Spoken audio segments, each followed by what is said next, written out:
ಎಲ್ಲರಿಗೂ ನಮಸ್ಕಾರ. ಸಹನಾ ಬಾದಮ್ ವ್ಲಾಗ್ಸ್ಗೆ ಸ್ವಾಗತ. ಬನ್ನಿ ಸ್ನೇಹಿತರೆ, ಇವತ್ತು ನಾವು ಸೋಮನಾಥಪುರಕ್ಕೆ ಬಂದಿದ್ದೀವಿ. ಸೋಮನಾಥಪುರ ದೇವಾಲಯವನ್ನು ಎಕ್ಸ್ಪ್ಲೋರ್ ಮಾಡೋಣ, ಹಾಗೆ ದೇವಾಲಯದ ಇತಿಹಾಸವನ್ನು ತಿಳಿದುಕೊಳ್ತಾ ಹೋಗೋಣ. ಈ ದೇವಾಲಯವು ಸೋಮನಾಥಪುರ ಮೈಸೂರು ಜಿಲ್ಲೆಯಲ್ಲಿದ್ದು, ಮೈಸೂರಿನಿಂದ ಸುಮಾರು 35 ಕಿಲೋಮೀಟರ್ ದೂರದಲ್ಲಿರುತ್ತೆ. ಈ ದೇವಾಲಯವನ್ನು ಹೊಯ್ಸಳ ರಾಜರು ಸೋಮನಾಥ ಎಂಬುವರಿಂದ ನಿರ್ಮಿಸಲ್ಪಟ್ಟಿರುವುದರಿಂದ ಈ ಒಂದು ದೇವಾಲಯವಿರುವಂತಹ ಪ್ರದೇಶಕ್ಕೆ ಅಥವಾ ಊರಿಗೆ ಸೋಮನಾಥಪುರ ಎಂದು ಹೆಸರು ಬಂದಿದೆ. ಇದು ಸೋಮನಾಥಪುರದ ಕೇಶವ ಟೆಂಪಲ್ ಎಂದೇ ಪ್ರಸಿದ್ಧವಾಗಿದೆ ಸ್ನೇಹಿತರೆ. ಈ ದೇವಾಲಯಕ್ಕೆ ಅಥವಾ ಈ ಸೋಮನಾಥಪುರಕ್ಕೆ ಬರಲು ನಮಗೆ ಬೆಂಗಳೂರಿನಿಂದ, ಮೈಸೂರಿನಿಂದ ಹಾಗೂ ಮಳವಳ್ಳಿಯಿಂದ ತುಂಬ ಬಸ್ ಫೆಸಿಲಿಟಿ ಇದೆ ಸ್ನೇಹಿತರೆ. ಹಾಗೆ ನಿಮಗೆ KSRTC ಟೂರ್ ಪ್ಯಾಕೇಜ್ ಸಹ ಇದೆ. ಆ ಟೂರ್ ಪ್ಯಾಕೇಜಲ್ಲಿ ಕೂಡ ಯಾವ ಥರ ಬುಕ್ ಮಾಡ್ಕೊಳ್ಳೋದು ಹೇಗೆ ಅಂತ ನಾನು ಆಲ್ರೆಡಿ ವಿಡಿಯೋ ಮಾಡಿ ಹಾಕಿದ್ದೀನಿ. ಅದರ ಒಂದು ವಿಡಿಯೋ ಲಿಂಕ್ನ ಕೂಡ ನಿಮಗೆ ಡಿಸ್ಕ್ರಿಪ್ಷನಲ್ಲಿ ಹಾಕಿರ್ತೀನಿ. ದೇವಸ್ಥಾನ ಸುತ್ತಲೂ ಕೂಡ ಹೊರಗಡೆ ತುಂಬ ಚೆನ್ನಾಗಿ ಗಾರ್ಡನಿಂಗ್ ಎಲ್ಲ ಮಾಡಿ ತುಂಬ ಚೆನ್ನಾಗಿ ಕ್ಲೀನಾಗಿ ಮೇಂಟೈನ್ ಮಾಡಿದ್ದಾರೆ. ಹಂಪಿ ಬೇಲೂರು ಹಳೇಬೀಡು ಥರನೇ ಇದು ತುಂಬ ಹಳೆಯದಾದಂಥ ದೇವಸ್ಥಾನ ಸ್ನೇಹಿತರೆ. ನೋಡಿ ಎಷ್ಟು ತುಂಬ ಅದ್ಭುತವಾಗಿ ಕಾಣಿಸ್ತಾ ಇದೆ ಅಲ್ವಾ ಸ್ನೇಹಿತರೆ. ಇದು ತುಂಬ ಅದ್ಭುತವಾದಂತಹ ದೇವಸ್ಥಾನ.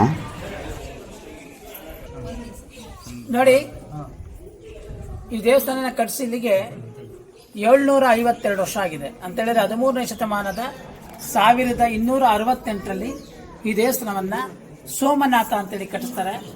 ಸೋಮನಾಥ ಅಂತ ಹೇಳೋರು ಹೊಯ್ಸಳರ ರಾಜ 3ನೇ ನರಸಿಂಹನ ಆಸ್ಥಾನದಲ್ಲಿ.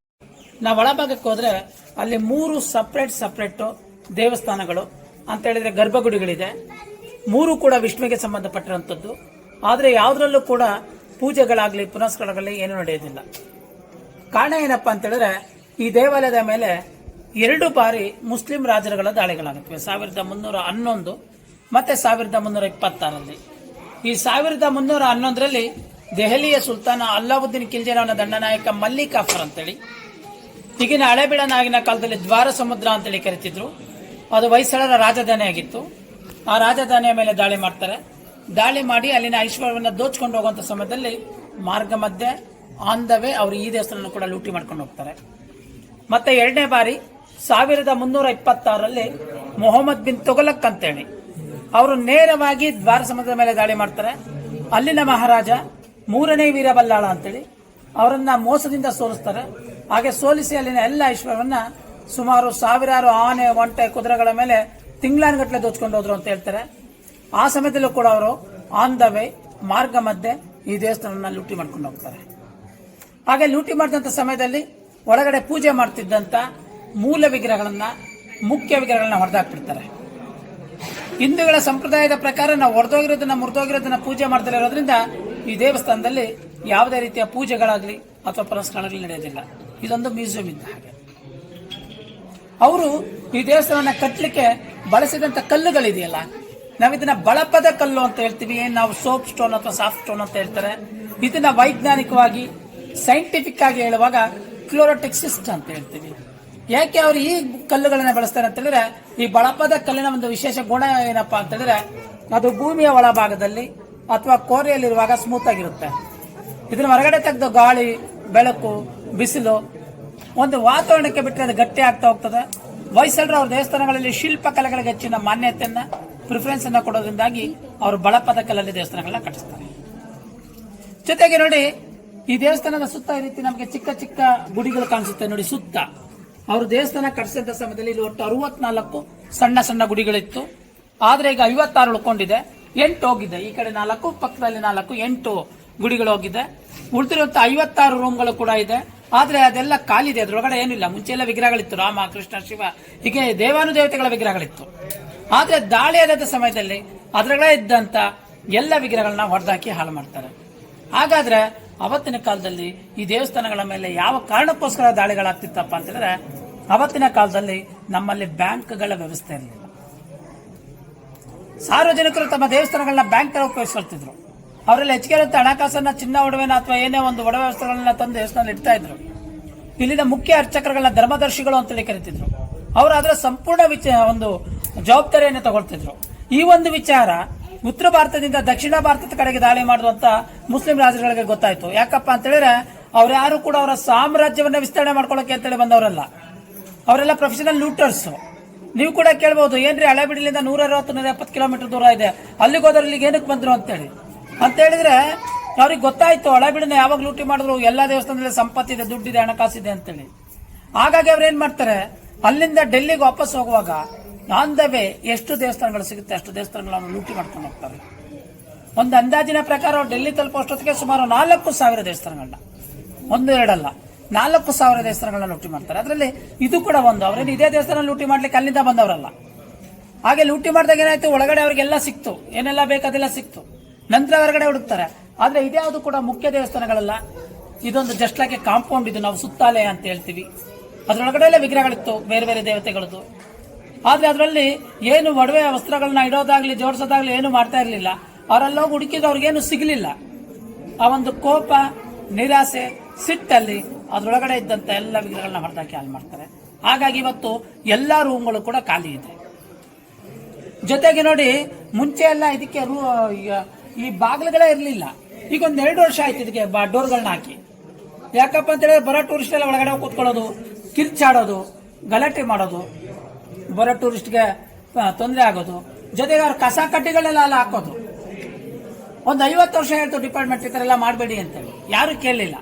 ಆ ಒಂದು ಕೋಪ, ನಿರಾಸೆ, ಸಿಟ್ಟಲ್ಲಿ ಏನ್ ಮಾಡಿದ್ರು, ಇದು ಸರಿ ಹೋಗಲ್ಲ, ಇವ್ರಿಗೆ ಹೇಳ್ತಾ ಇದ್ರೆ ಅದನ್ನೇ ಮಾಡ್ತಾರೆ ಅಂತೇಳಿ ಡೋರ್ಗಳನ್ನ ಹಾಕಿದ್ರು. ಅಷ್ಟನ್ನೇ ಬಿಟ್ರೆ ಅದರ ಒಳಗಡೆ ಏನು ಇಲ್ಲ.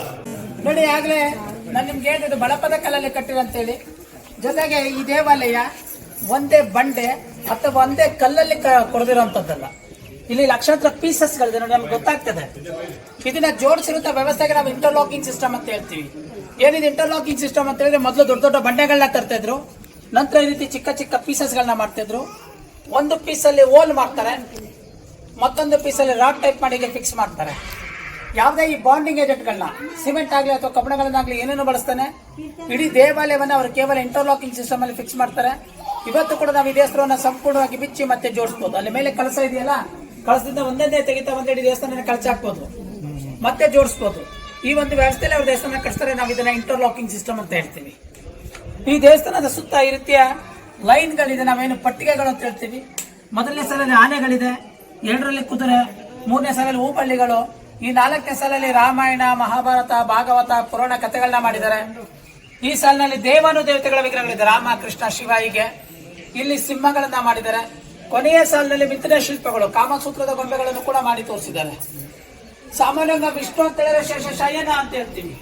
ಅವ್ರು ಯಾವಾಗಲೂ 2 ಸರ್ಪದ ಮೇಲೆ ಮಲ್ಕೊಂಡಿರ್ತಾರೆ. ನೋಡಿ, ಇಲ್ಲಿ ಕೂತ್ಕೊಂಡಿದ್ದಾರೆ. ಇಲ್ಲಿ ಆ ಸರ್ಪಕ್ಕೆ ಆದಿಶೇಷನಿಗೆ 7 ತಲೆಗಳಿತ್ತು, ದಾಳಿ ಆದಾಗ ಅದನ್ನ ಹೊಡೆದಾಕಿದ್ದಾರೆ. ಇಲ್ಲಿ ಗಣೇಶ ಡಾನ್ಸ್ ಮಾಡ್ತಿದ್ದಾರೆ.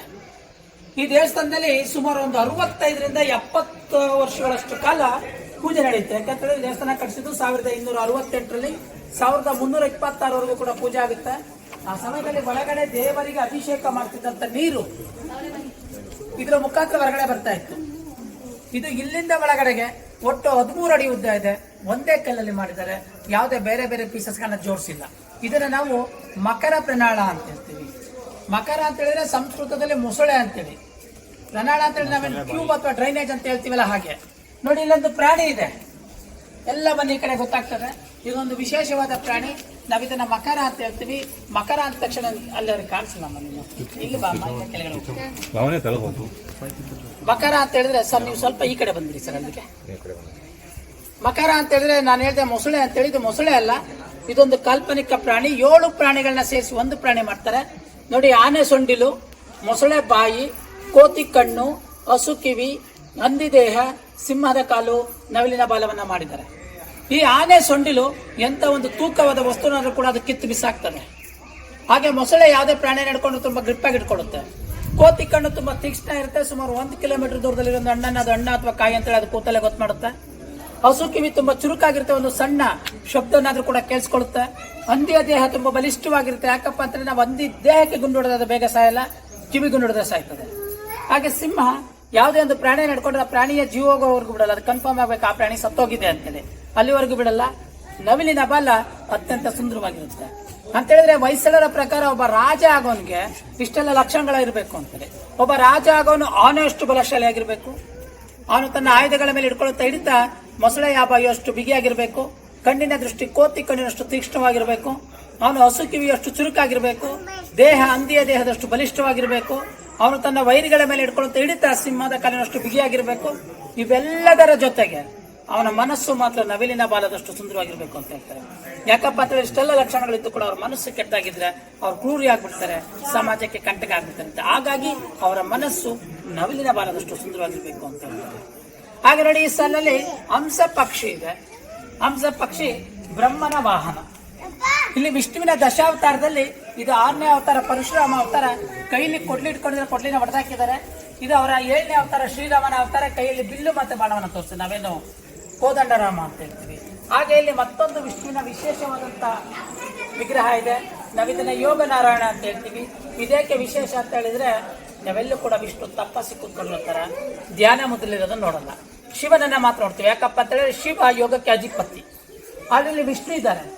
ಈ ರೀತಿಯ ವಿಶೇಷವಾದಂಥ ವಿಗ್ರಹ ಇಡೀ ನಮ್ಮ ಇಂಡಿಯಾದಲ್ಲಿ ಪೂಜೆ ನಡೆಯುವಂಥ ದೇವಸ್ಥಾನ ಒಂದೇ ಇರೋದು, ಅದು ಬದ್ರಿನಾಥದಲ್ಲಿ, ಹಿಮಾಲಯದಲ್ಲಿ. ಅವರನ್ನ ಬದ್ರಿನಾರಾಯಣ ಅಥವಾ ನರನಾರಾಯಣ ಅಂತ ಹೇಳಿ ಕರೀತಾರೆ. ಆದ್ರೆ ಇಲ್ಲೆಲ್ಲ ಒಡೆದೋಗ್ಬಿಟ್ಟಿದೆ, ಭಿನ್ನ ಆಗಿದೆ.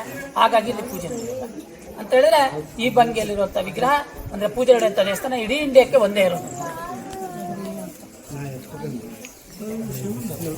ಹಾಗೆ ಇಲ್ಲಿ ಲಕ್ಷ್ಮಿ ಇದ್ದಾರೆ. ಇದು ಕೂಡ ಅಪರೂಪವಾದಂಥ ವಿಗ್ರಹ. ಯಾಕಪ್ಪ ಅಂದ್ರೆ ನಾವೆಲ್ಲೂ ಕೂಡ ಲಕ್ಷ್ಮಿ ಡಾನ್ಸ್ ಮಾಡ್ತಿರೋದು ನೋಡಲ್ಲ, ಕೂತ್ಕೊಂಡಿರೋದು ಅಥವಾ ನಿಂತ್ಕೊಂಡಿರೋದು ನೋಡ್ತೀವಿ. ಯಾಕೆಂದ್ರೆ ಒಂದು ಮಾತು ಹೇಳ್ತಾರೆ, ಮನೇಲಿ ಲಕ್ಷ್ಮಿ ಕುಣಿಬಾರ್ದು ಅಂತ. ಹಾಗಾಗಿ ನಾವು ಕೂತ್ಕೊಂಡಿರೋ ಲಕ್ಷ್ಮಿನ ಪೂಜೆ ಮಾಡ್ತೀವಿ. ಅಪರೂಪಕ್ಕೊಮ್ಮೆ ನಿಂತ್ಕೊಂಡಿರೋದು ಕೂಡ ಸಿಗುತ್ತೆ. ಆದ್ರೆ ಇಲ್ಲಿ ಡಾನ್ಸ್ ಮಾಡ್ತಾ ಇದೆ. ಯಾಕೆ ಇಲ್ಲಿ ಮಾಡಿದೆ ಅಂತ ಹೇಳಿದ್ರೆ, ದೇವಸ್ಥಾನ ಇಲ್ಲಿ ಯಾವುದೇ ರೆಸ್ಟ್ರಿಕ್ಷನ್ಸ್ ಇಲ್ಲ. ಹಾಗಾಗಿ ನಾಟ್ಯ ಲಕ್ಷ್ಮಿನ ಮಾಡಿದ್ದಾರೆ. ಬ್ರಹ್ಮ ಇದ್ದಾರೆ. ಬ್ರಹ್ಮನಿಗೆ ನಮ್ಗೆಲ್ಲ ಗೊತ್ತು 4 ಮುಖಗಳಿದೆ. ಚತುರ್ಮುಖ ಬ್ರಹ್ಮ. ಹಿಂದೆ ಕೂಡ ಒಂದು ಮುಖ ಇದೆ, ಇಲ್ಲಿ 3 ಇದೆ. ಹಾಗಾಗಿ ನಾವು ಇವರನ್ನ ಚತುರ್ಮುಖ ಬ್ರಹ್ಮ ಅಂತ ಹೇಳ್ತೀವಿ. ಅವರಿಲ್ಲಿ ಗಡ್ಡ ಕೂಡ ಬಿಟ್ಕೊಂಡಿದ್ದಾರೆ. ಹಾಗಾಗಿ ನಾವು ಇವರನ್ನ ಚತುರ್ಮುಖ ಯೋಗ ಬ್ರಹ್ಮ ಅಂತ ಕರಿತೀವಿ. ಧನ್ವಂತರ ಇದ್ದಾರೆ. ಔಷಧಗಳ ದೇವತೆ ನೋಡಿ. ಅವರ ಕೈಯಲ್ಲಿ ಔಷಧದ ಬಟ್ಟ ಇದೆ, ಮತ್ತೊಂದು ಕೈಯಲ್ಲಿ ಅಮೃತ ಕಲಶ ಇದೆ. ವಿಷ್ಣುವಿನ ದಶಾವತಾರದ ಮೊದಲನೇ ಅವತಾರ ಇದು, ಮತ್ಸ್ಯಾವತಾರ. ಮೀನಿನ ರೂಪದಲ್ಲಿದ್ದ ವಿಷ್ಣು ಇದ್ದಾರೆ. ಹಾಗೆ ಅವರ 2ನೇ ಅವತಾರ ಕೂರ್ಮಾವತಾರ. ಆಮೆ ರೂಪದಲ್ಲಿದ್ದಾರೆ. ಬನ್ನಿ ಆಮೆ ರೂಪದಲ್ಲಿದ್ದಾರೆ. ಹಾಗೆ ನೋಡಿ, ಈ ಕಡೆ ನೋಡಿದ್ರೆ ಎಲ್ಲ ಈ ಕಡೆ ಬನ್ನಿ ಸರ್, ಗೊತ್ತಾಗ್ತಿದ್ದು. ಅವರ 3ನೇ ಅವತಾರ ವರಹ. 4ನೇ ಅವತಾರ ನರಸಿಂಹ. ಲಕ್ಷ್ಮೀ ನರಸಿಂಹ ಇದ್ದಾರೆ ಇಲ್ಲಿ. ಮತ್ಸ್ಯ, ಕೂರ್ಮ, ವರಹ, ನರಸಿಂಹ, ಹೀಗೆ ವಿಷ್ಣುವಿನ ಅವತಾರಗಳನ್ನ ಮಾಡ್ತಾ ಹೋಗ್ತಾರೆ. ನೋಡಿ, ಇಲ್ಲಿ ಗರುಡ ದೇವ ಇದ್ದಾರೆ, ವಿಷ್ಣುವಿನ ವಾಹನ. ನೋಡಿ, ವಿಷ್ಣು ಮತ್ತೆ ಲಕ್ಷ್ಮಿ ಇದ್ದಾರೆ. ಇಲ್ಲಿ ಸರಸ್ವತಿ ನೋಡಿ ನಾಟ್ಯ ಮಾಡ್ತಿದ್ದಾರೆ. ಆದ್ರೆ ಈಗ ವೀಣೆಯನ್ನು ಹಿಡ್ಕೊಂಡು ಆ ವೀಣೆನ ಹೊಡೆದಾಕ್ಬಿಟ್ಟಿದ್ದಾರೆ. ಇಲ್ಲಿ ನಾಟ್ಯ ಲಕ್ಷ್ಮೀನ ನಾಟ್ಯ ಸರಸ್ವತಿ ನೋಡಿ ಅವರ ಪುಸ್ತಕ ಮತ್ತೆ ಜಪವಾಣಿಯನ್ನು ಕೂಡ ತೋರಿಸಿದ್ದಾರೆ. ನೋಡಿ, ಈ ದೇವಸ್ಥಾನದ ಸುತ್ತ ಈ ರೀತಿಯ ದೊಡ್ಡ ದೊಡ್ಡ ವಿಗ್ರಹಗಳಿದೆಯಲ್ಲ, ಟೋಟಲ್ ಆಗಿ 194 ವಿಗ್ರಹಗಳಿದೆ. ಈ 194 ವಿಗ್ರಹಗಳಲ್ಲಿ 164 ವಿಷ್ಣುವಿನ ವಿಗ್ರಹಗಳನ್ನ ಮಾಡಿದ್ದಾರೆ.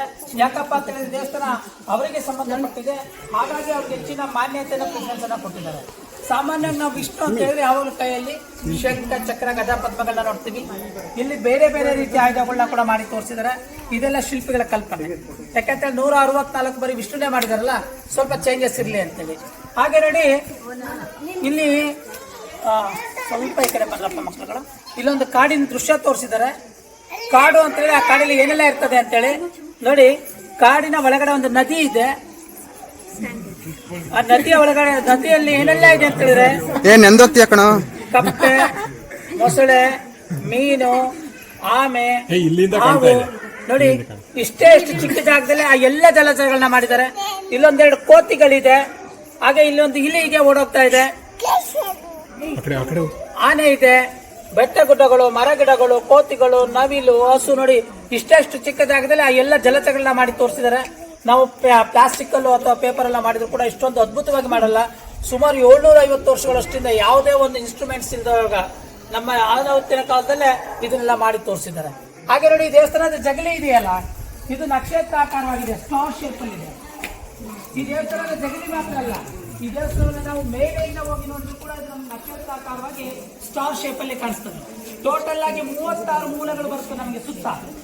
ನೀವು ಯಾವುದೇ ಒಂದು ಮೂಲೆಯಲ್ಲಿ ಹೀಗೆ ನಿಂತ್ಕೊಂಡು ಈ ದೇವಸ್ಥಾನವನ್ನ ಮೇಲೆಯಿಂದ ಕೆಳಗೆ ನೋಡಿದ್ರೆ ಎಲ್ಲ ಮೂಲೆಗಳ ಹೆಡ್ಜಸ್ಗಳು, ಪಾಯಿಂಟ್ಸ್ಗಳು ಒಂದೇ ಸ್ಟ್ರೈಟ್ ಲೈನ್ ಅಲ್ಲಿ ಕಾಣಿಸುತ್ತೆ. ನೋಡಿ, ಈ ಮೂಲೆ, ಆ ಮೂಲೆ, ಆ ಮೂಲೆ ಅಂತೆಲ್ಲ ಟೋಟಲ್ ಆಗಿ 36 ಮೂಲೆ ಇದೆ. ನೀವು ಎಲ್ಲೇ ನಿಂತ್ಕೊಂಡು ಮೇಲಿಂದ ಕೆಳಗೆ ನೋಡಿದ್ರೆ ಎಲ್ಲ ಮೂಲೆಗಳ ಹೆಡ್ಜಸ್ಗಳು, ಪಾಯಿಂಟ್ಸ್ಗಳು ಒಂದೇ ಸ್ಟ್ರೈಟ್ ಲೈನ್ ಅಲ್ಲಿ, ಒಂದೇ ಸಿಮೆಟ್ರಿಕ್ ಅಲ್ಲಿ ಕಾಣಿಸುತ್ತೆ. ಇಲ್ಲಿ ಟೋಟಲ್ ಆಗಿ ಮೊದಲಿಂದ ಕೊನೆವರೆಗೂ 36 ಮೂಲೆಗಳು ಬರುತ್ತೆ. ಆದ್ರೆ ಒಂದೊಂದು ದೇವಸ್ಥಾನಕ್ಕೆ 9 ಮೂಲೆಗಳು ಬರ್ತವೆ. ಇದಕ್ಕೊಂಬತ್ತು, ಅದಕ್ಕೊಂಬತ್ತು, ನಾವು ಮೊದಲೇ ನೋಡಿದ್ರೆ ಅದಕ್ಕೊಂಬತ್ತು. ಈ 9 ಮೂಲೆಗಳು ನವಗ್ರಹಗಳನ್ನ ಪ್ರತಿನಿಧಿ ಮಾಡುತ್ತವೆ ಅಂತ ಹೇಳಿದ್ಕೊಂಡು ನೋಡಿ. ಇಲ್ಲಿ ಇನ್ನೊಂದು ನಿಮಗೆ ಒಂದು ಕಲ್ಪನೆ ಮಾಡ್ಕೊಂಡ್ರೆ, ಇಲ್ಲಿ 9 ಮೂಲೆಗಳ ಬದಲಾಗಿ 9 ಲೈನ್ಗಳಿದೆ ಅಂತ ಇಟ್ಕೊಂಡ್ರೆ, ಎಲ್ಲ 9 ಲೈನ್ಗಳು ಕೂಡ ಮೇಲ್ಗಡೆ ಕಳಸದಲ್ಲಿ ಕಾಣಿಸುತ್ತೆ, ಸೇರುತ್ತೆ ನೋಡಿ. ಅಲ್ಲೂ ಕೂಡ ಗೊತ್ತಾಗುತ್ತೆ ನಿಮ್ಗೆ. ಎಲ್ಲಾ ಲೈನ್ಗಳು ಕೂಡ ಮೇಲ್ಗಡೆ ಹೋಗಿ ಒಂದೇ ಒಂದು ಪಾಯಿಂಟ್ ಅಲ್ಲಿ ನಾವೊಂದು ಪಾಯಿಂಟ್ ತೆಗಿಟ್ಟು ಗೆರೆ ಆಗ್ತಾ ಇದೆ. ಹಾಗಾಗಿ ಈ ದೇವಸ್ಥಾನವನ್ನು ನಾವು ಮೇಲೆಯಿಂದ ನೋಡಿದ್ರು ಕೂಡ ಇದು ನಮಗೆ ನಕ್ಷತ್ರಾಕಾರವಾಗಿ ಸ್ಟಾರ್ ಶೇಪ್ ಅಲ್ಲಿ ಕಾಣಿಸುತ್ತೆ ನೋಡಿ. ಅವತ್ತಿನ ಕಾಲದಲ್ಲಿ ಯಾವುದೇ ಒಂದು ಕಂಪ್ಯೂಟರ್ ಆಗಲಿ, ಸೈಂಟಿಫಿಕ್ ಇನ್ಸ್ಟ್ರೂಮೆಂಟ್ ಆಗಲಿ, ಮಾಡರ್ನ್ ಟೆಕ್ನಾಲಜೀಸ್ ಇರಲಿಲ್ಲ. ಬಟ್ ಅವರ ಕ್ಯಾಲ್ಕುಲೇಷನ್ ಎಷ್ಟೊಂದು ಪರ್ಫೆಕ್ಟ್ ಆಗಿತ್ತು ಅಂತ ಹೇಳಿದ್ರೆ, ಯಾಕಪ್ಪ ಅಂತೇಳಿ ನಾವು ಕೆಳಗಡೆ ಜೋಡಿಸ್ಬೇಕು ಅಲ್ಲಿನ ಭಾರಕ್ಕಿಂತ ಮೇಲ್ಗಡೆ ಜೋಡಿಸ್ಬೇಕು ಅಲ್ಲಿನ ಭಾರ ಹೆಚ್ಚಾಗ್ಬಿಟ್ರೆ ಆ ಟೆಂಪಲ್ ಬಿದ್ದೋಗ್ಬಿಡ್ತಾರೆ. ಆದ್ರೆ ಈ ದೇವಸ್ಥಾನಕ್ಕೆ ಯಾರ್ದಿದು ಬ್ಯಾಗ್ ನಿಮ್ದೆ ಸರ್?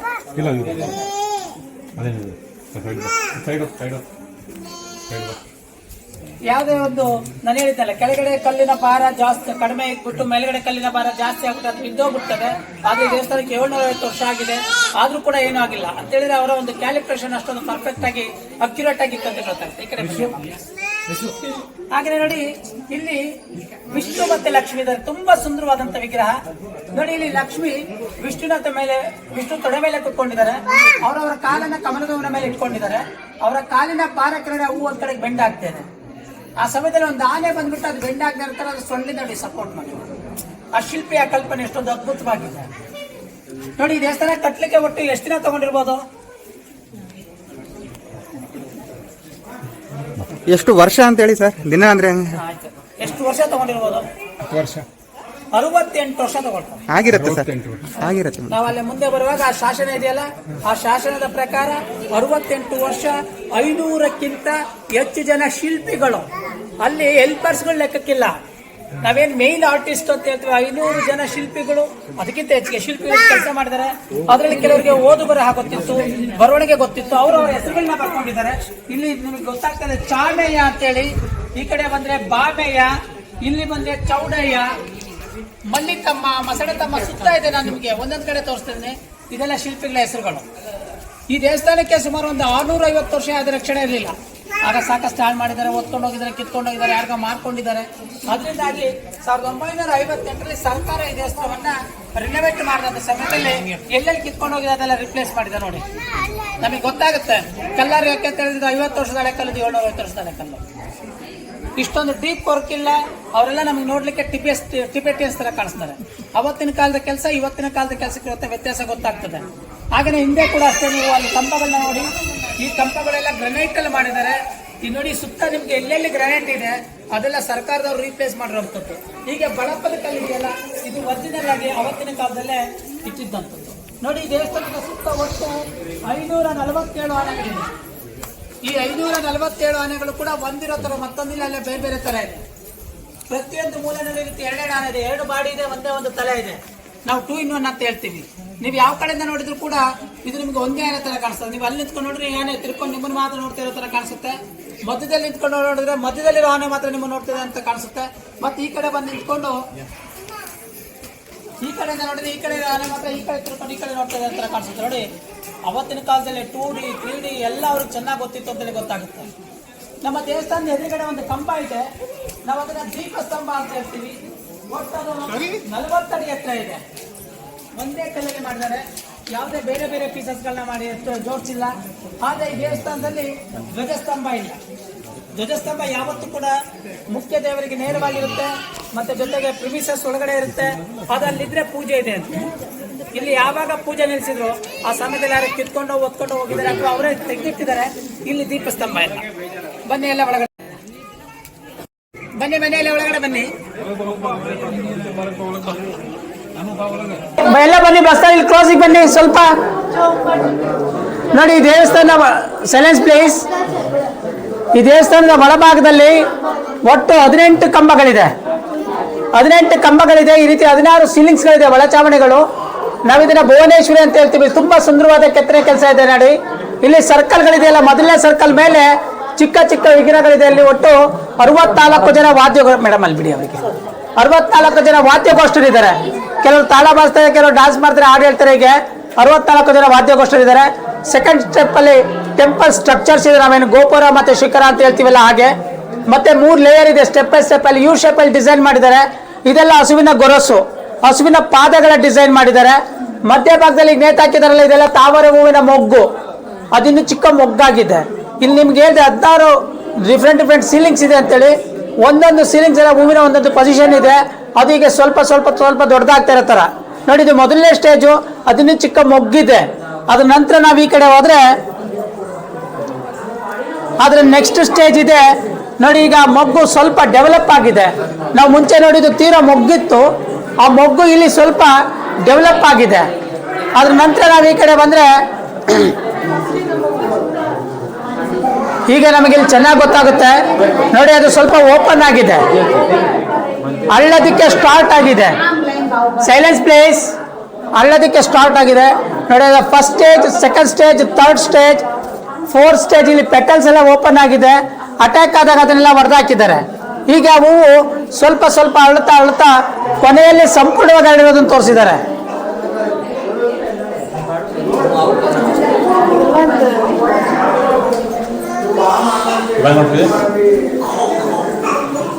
ಈಗ ನೋಡಿ, ಇಲ್ಲಿ ಆ ಹೂವು ಸಂಪೂರ್ಣವಾಗಿ ಅರಳಿದೆ. ತಾವರೆ ಹೂವು ಸಂಪೂರ್ಣವಾಗಿ ಅರಳಿದ್ರೆ ಅದರ ಒಳಭಾಗ ನಮ್ಗೆ ನೋಡ್ಲಿಕ್ಕೆ ಹೇಗೆ ಕಾಣಿಸುತ್ತೆ ಅಂತೇಳಿ, ಅದು ಹೂವಿನ ಹೊರಭಾಗ ಅಲ್ಲ. ಹೀಗೆ ಉಲ್ಟಾ ಹಿಡ್ಕೊಂಡು ನೋಡಿದ್ರೆ ಹೇಗೆ ಕಾಣಿಸುತ್ತೆ ಅಂತೇಳಿ ಶಿಲ್ಪಿ ಮಾಡಿ ತೋರಿಸಿರುವಂಥದ್ದು. ಸ್ವಲ್ಪ ಕ್ಲೋಸ್ ಆಗಿ ನಮಗೆಲ್ಲ ಗೊತ್ತು. ಈ ದೇವಸ್ಥಾನದ ಒಳಭಾಗದಲ್ಲಿ ಒಟ್ಟು 3 ಮೇಡಮ್ ನೀವು ಮೇಲೆ ಹತ್ರ ಅವ್ರಿಗೆಲ್ಲ ಕಾಣಿಸುತ್ತೆ. ಸ್ವಲ್ಪ ಮುಂದೆ ಬಂದರೆ ಇಲ್ಲಿ ಒಟ್ಟು 3 ಟೆಂಪಲ್ಗಳಿದೆ ಅಥವಾ 3 ಗರ್ಭಗುಡಿಗಳಿದೆ ಅಂತೇಳಿ ಗೊತ್ತು.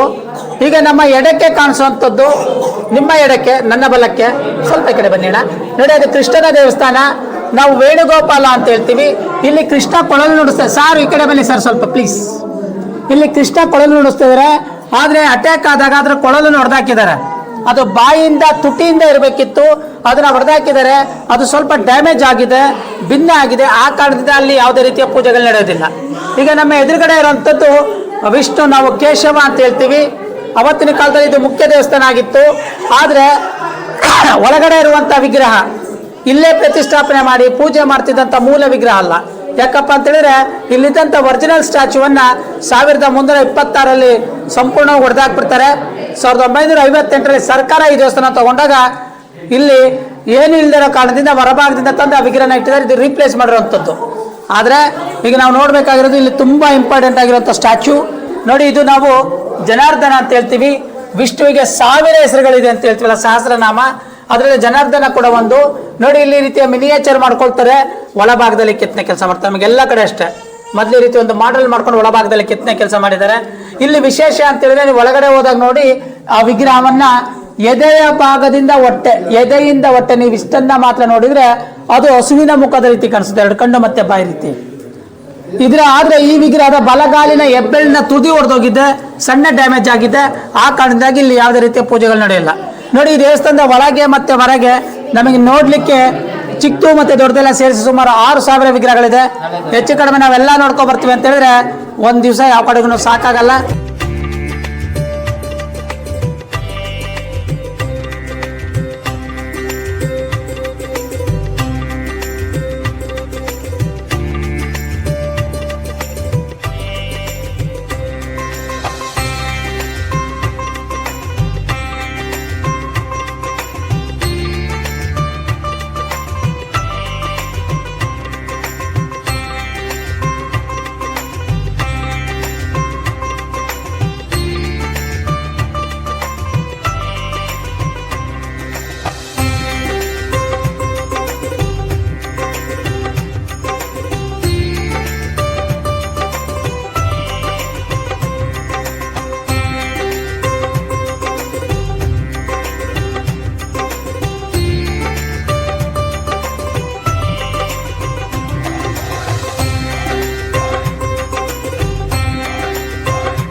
ನೋಡಿದ್ರಲ್ಲ ಸ್ನೇಹಿತರೆ, ಎಷ್ಟು ಅದ್ಭುತವಾದಂತಹ ದೇವಸ್ಥಾನ ಇದು. ಇದನ್ನೆಲ್ಲ ಹಾಳು ಮಾಡಿರೋರ್ಗೆ ಅದು ಹೆಂಗೆ ಮನಸ್ಸು ಬಂತೋ ಏನೋ ಗೊತ್ತಿಲ್ಲ. ತುಂಬ ಅದ್ಭುತವಾದಂತಹ ದೇವಸ್ಥಾನ ಸ್ನೇಹಿತರೆ. ನಿಮಗೆ ನಮ್ಮ ಚಾನಲಿಂದ ಬರುವಂತಹ ಎಲ್ಲ ವಿಡಿಯೋಗಳನ್ನು ಕೂಡ ನಮ್ಮ ಡಿಸ್ಕ್ರಿಪ್ಷನಲ್ಲಿ ನೀವು ನೋಡ್ಬೋದು. ಹಾಗೆ ನಿಮಗೆ ಈ ವಿಡಿಯೋ ಇಷ್ಟ ಆಗಿದ್ದರೆ ದಯವಿಟ್ಟು ಲೈಕ್ ಮಾಡಿ, ಸಬ್ಸ್ಕ್ರೈಬ್ ಮಾಡಿ, ಹಾಗೆ ನಿಮ್ಮ ಫ್ಯಾಮಿಲಿ ಫ್ರೆಂಡ್ಸ್ ಜೊತೆ ಶೇರ್ ಮಾಡಿ ಸ್ನೇಹಿತರೆ. ನಾವು ನೆಕ್ಸ್ಟ್ ವಿಡಿಯೋದಲ್ಲಿ ಸಿಗೋಣ.